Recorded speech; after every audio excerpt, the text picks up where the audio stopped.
I'm Connor Reid with words to that effect. Stories of the fiction that shapes popular culture. It is a truth universally acknowledged that a zombie in possession of brains must be in want of more brains. More brains. More brains. More brains. More brains. More brains. More brains. Yeah, so I am Megan de Brain Mollet, Megan de Brain Mollet, Megan de Brain Mollet, de Brain, brain, brain, brain, brain, brain, brain, brain, brain, brain, brain, brain. And I currently work at Winchester School of Art, which is part of the University of Southampton. And what I do there is teach digital media practice. I also do research in historical fiction, remix, adaptation, all that good stuff. Remix, mashup, sample, adaptation, parody, homage, knockoff. The lines between these and so many other similar terms are not always very clear.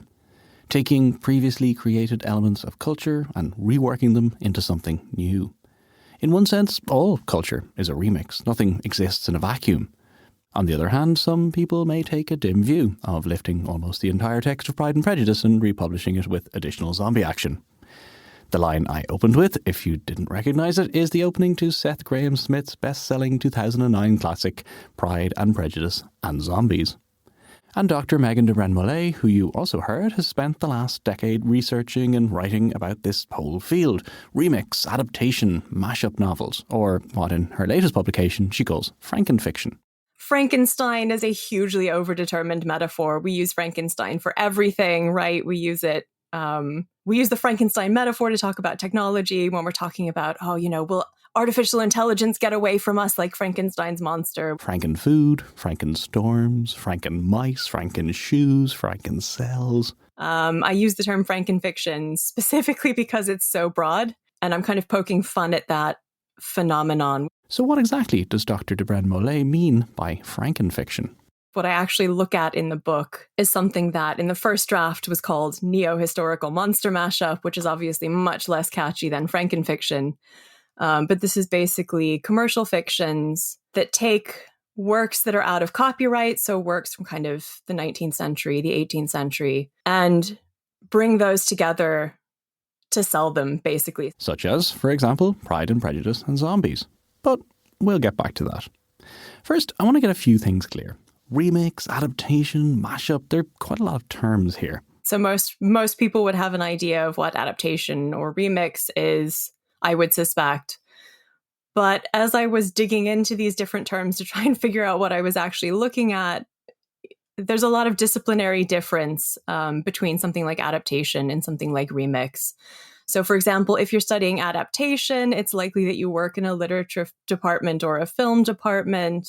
Not all of adaptation studies, but a lot of it focuses on film adaptations of literary works.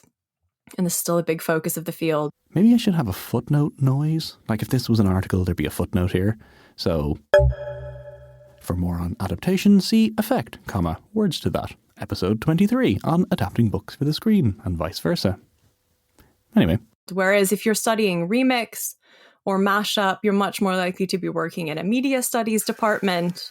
Yeah, possibly a music department, right? Because the terms mashup and remix both originally come from music studies, which is actually really important to think about when you're studying these things. From the sampling used so effectively in hip-hop, to a DJ perfectly blending two different tracks, to a song remixed and completely transformed in the hands of a great producer, remixing is obviously a hugely important feature of music. In this case, though, we're talking about fiction, about how we tell stories across all sorts of media. I was trying to come at it from a convergence culture perspective, so this idea that we're not so concerned anymore with the medium that a story appears in because we're used to stories crossing all kinds of different media. So you know how we have prequels to multimedia remakes of adaptations of etc., etc. You get the idea. A book might be adapted into a TV series, like, say, George R.R. Martin's Game of Thrones. But then adaptation blurs into original creation, sometimes controversially, when the adaptation gets ahead of the source material. Or you have multimedia universes like the Marvel Cinematic Universe, which crosses film and TV, soundtracks, comic book tie-ins, and all the assorted multimedia promotional material. Take the character Wolverine, who I'm sure you're familiar with, but from where exactly? Did you read the original comics from the 1970s or his many, many subsequent comic book iterations? Did you encounter him on his own or as part of the X-Men franchise? See him on TV or in film across 5 decades? Encounter him in a novel? Play him as a computer game character? Or perhaps even hear him more recently in podcast form? Stories and characters rarely stay in a single medium anymore, and anything can be a source. Toys, from the good, Lego Movie, to the god-awful Battleships movie. Theme park rides, Pirates of the Caribbean. Apps, Angry Birds. I mean, there's an emoji film. And then if it seems like all the major blockbusters in the cinema in recent years have been remakes or sequels, well, that's because they have. Let's do a little audio representation. If we start in 1993 and move in 5-year intervals, how many of the top 20 films each year were remakes, sequels, or spin-offs? So each ping is the number. So 1993, 2, 1998, 2003, 2008, 2013, 2018. You can probably spot a trend. And actually the top 10 highest grossing films of last year were all, every single one, sequels, remakes, or comic book spin-offs. But let's get back to the literature. So I have tried to kind of look at the mashup across different areas. So that said, my background is in literary studies. There's certainly a long history of mashup novels. So in the 21st century, we definitely have a much higher volume of these kinds of novels. So stuff that I talk about, like, Pride and Prejudice and Zombies, The League of Extraordinary Gentlemen, which I guess starts in the late 20th century, Penny Dreadful, Anno Dracula, Kim Newman's Anno Dracula is another really great text.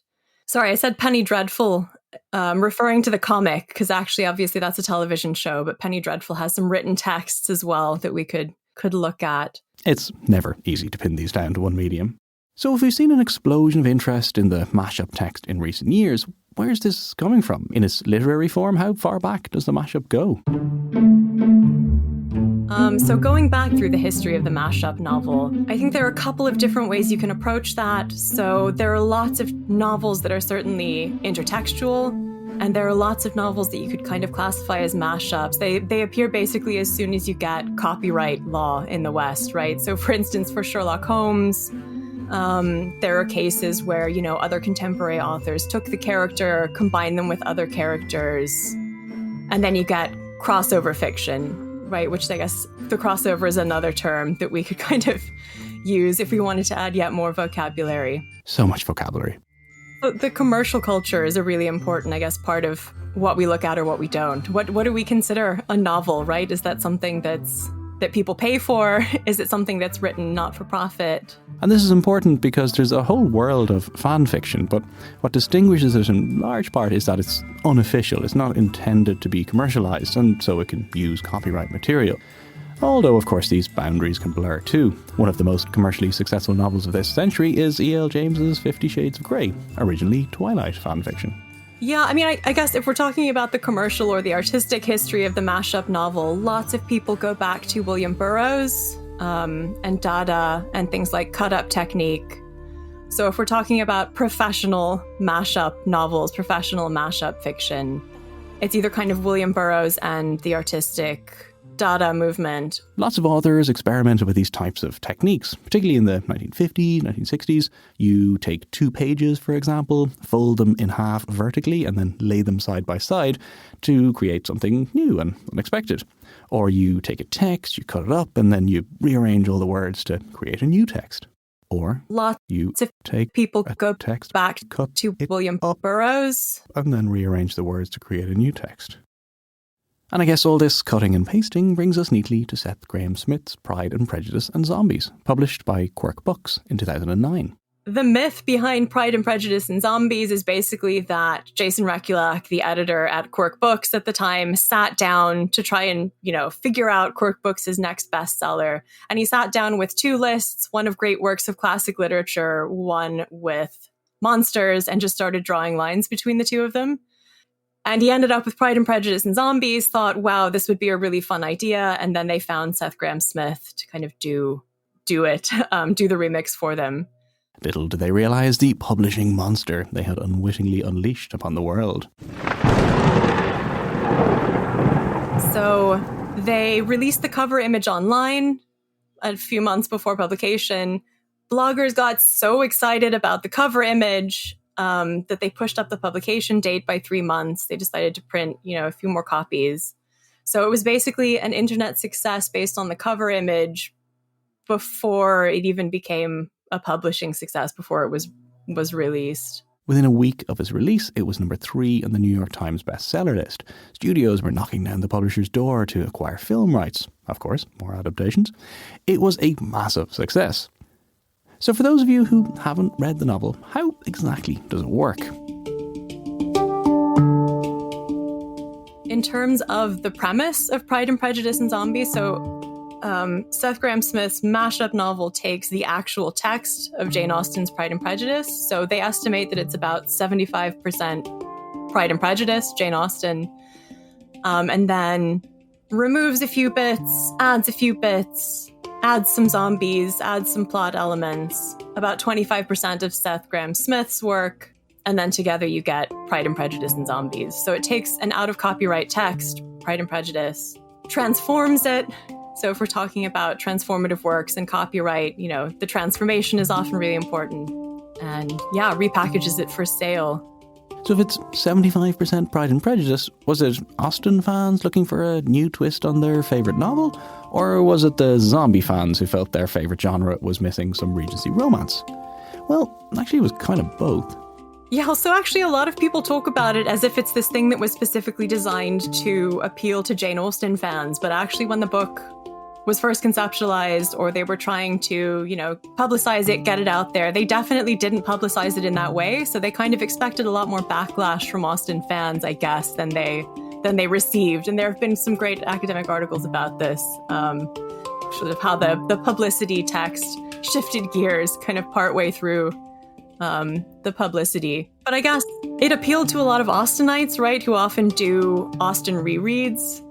So for fan cultures where there's a culture of rereading, I think it was picked up very gratefully because it kind of gave them a fun angle to take on the next Austen reread. Ultimately, it was just a very good idea, well executed, in the right place, at the right time. It's from that phase where fans were doing it, but commercial culture hadn't quite figured out how to capitalize on this sort of thing. Right, so we had auto-generated text, right? We had computers writing text. We've had mashup. We've had fan versions of these texts, but no one had really figured out yet how to make money doing that. So, I think Pride and Prejudice and Zombies really just struck at the right time. And speaking of striking at the right time, we have reached the perfect place to very briefly tell you about 2 things. Firstly, becoming a member of the Words to That Effect Patreon. Join today over at patreon.com/WTTE and get exclusive extras and bonus episodes, including a very special Words to That Effect improv comedy episode, which just went up this week. So this was a bit of a diversion from my usual fare, but I teamed up with the fantastic podcast Phoning It In, and we made a kind of a literary improv panel comedy episode with 3 fantastic comedians. I had a lot of fun making it, and you can have a listen exclusively on Patreon. So sign up and join such wonderful supporters as Miguel, Dennis, Brian, Richard, Killian, Frederick, Carol, Jarlath, Ruth, Emma, Brendan, Bernadette, Meg, Harry, Maureen, Dixon, John, Tim, Lara, Francis, Margaret, Julianne, Darrell, Rachel, Jeff, Nick, Neve, Ellen and Linda. Thank you, all of you, for your kind and wonderful support. Secondly, I wanted to very quickly tell you about another show on the Headstuff Podcast Network. I really think you'll enjoy it. It's great. It's called The Behavioural Vaccine, and in it, comedian and organisational behaviour expert Kate Feeney is joined by behavioural psychologist Pádraig Walsh to make sense of behavioural science and explore ways that we can use this to improve our health and happiness. So obviously behavioural science is a really big part of how we fight coronavirus, but there's loads of really other interesting stuff in this show too. It's funny and it's informative. What more could you want? It's great. Have a listen. Hi, I'm Kate. And I'm Porrick, and we host the Behavioural Vaccine podcast. We're behavioural scientists who met through improv comedy. And so each week we bring the two things together to explore how behavioural science can be applied, but in a fun way. There's a little bit of research. There's a good bit of messing. And there's loads of practical tips on everything from how to save money to how to maintain your friendships. Think about this like a behavioural vaccine to get you through winter 2020. Go on, sure, give us a listen. So Pride and Prejudice and Zombies. Is it any good? Well, it definitely piqued my interest when it came out. Pride and Prejudice is a masterpiece, and who doesn't love a good zombie? So I was definitely intrigued. I remember reading the first page or two in a bookshop when it was everywhere, but then not so intrigued that I actually felt the need to buy it. So, I don't know.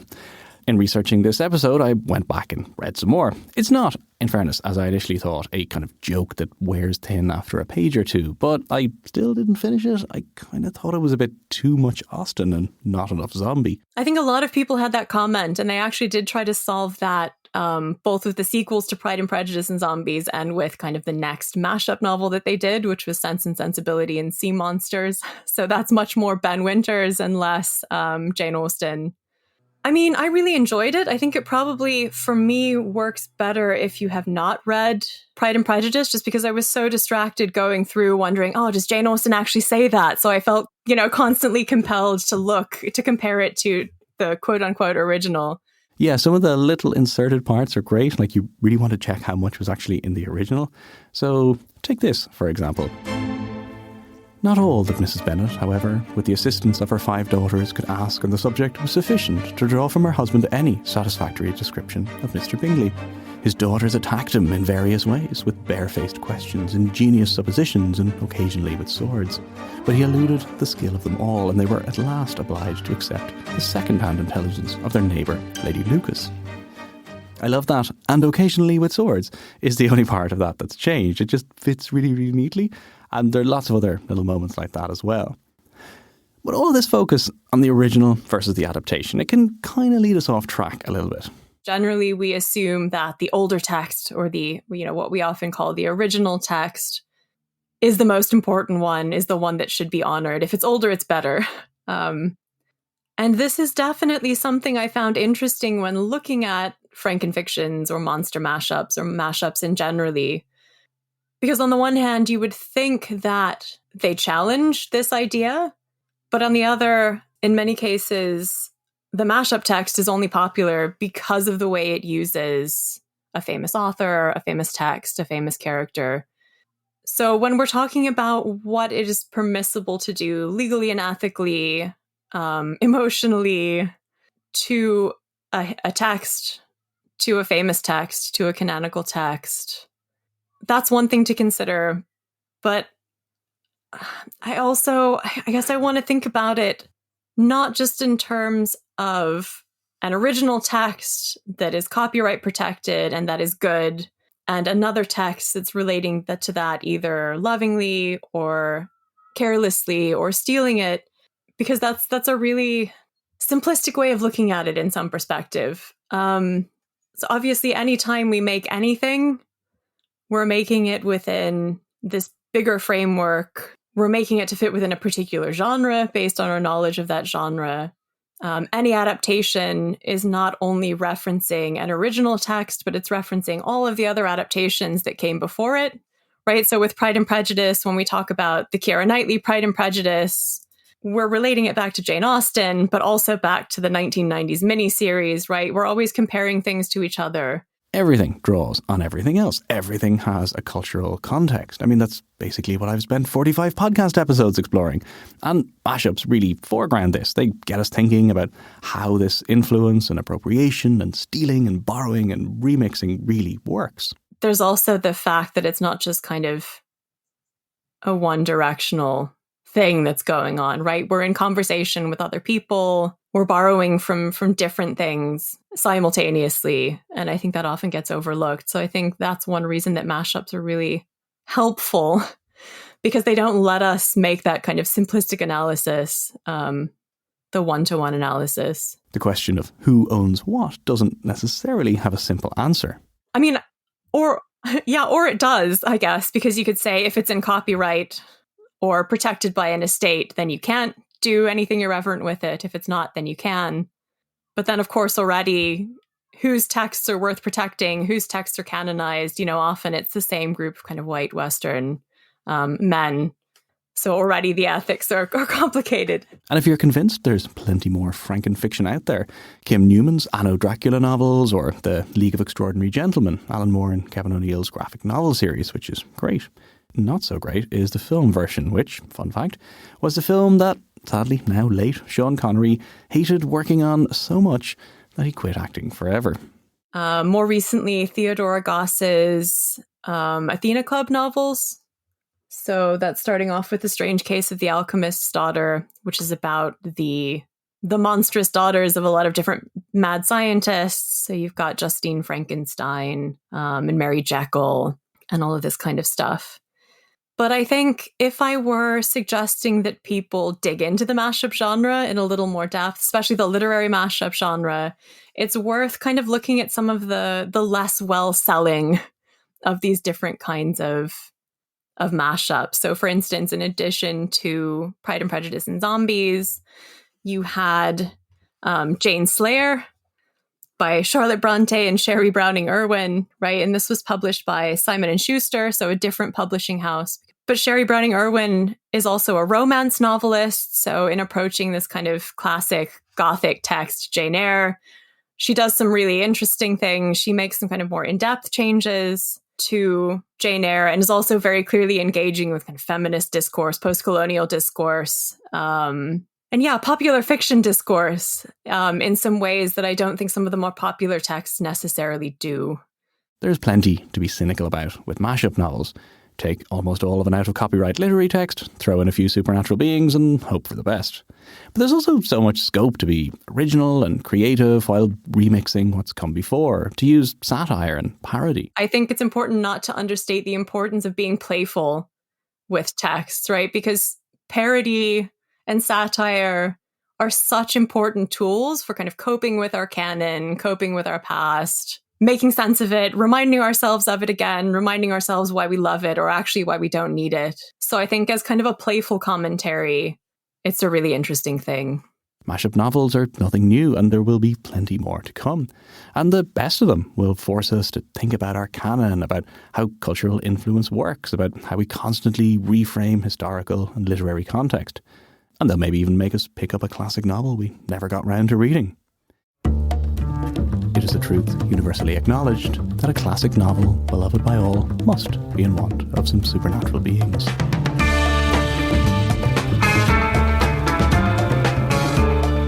That's it for another episode of Words to That Effect. Thank you so much for listening, and thank you for being so patient as I got together this new season. I finished the last season in a very different world. Things have changed unrecognisably, and listening to podcasts has been one of the things that has brought me so much joy and relief and calm over the last 7 months or so. So I thought I'd better try to contribute to some of that and get some new episodes out into the world. And what better way to kick things off than Zombies and Jane Austen? So a very special thanks to my guest this week, Dr. Megan de Brem-Mollet. I would highly recommend that you check out her book, Gothic Remixed, Monster Mashups and Frankenfictions in 21st Century Culture. I've put links to that and to her blog and other work all on the WTTE website, which is wttepodcast.com.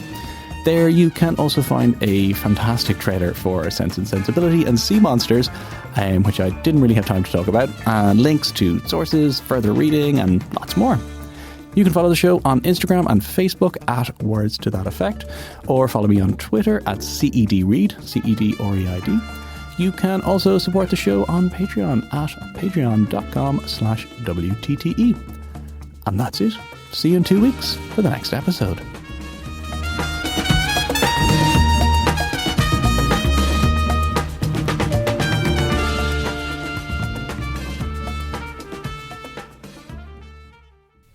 This podcast is part of the Headstuff Podcast Network.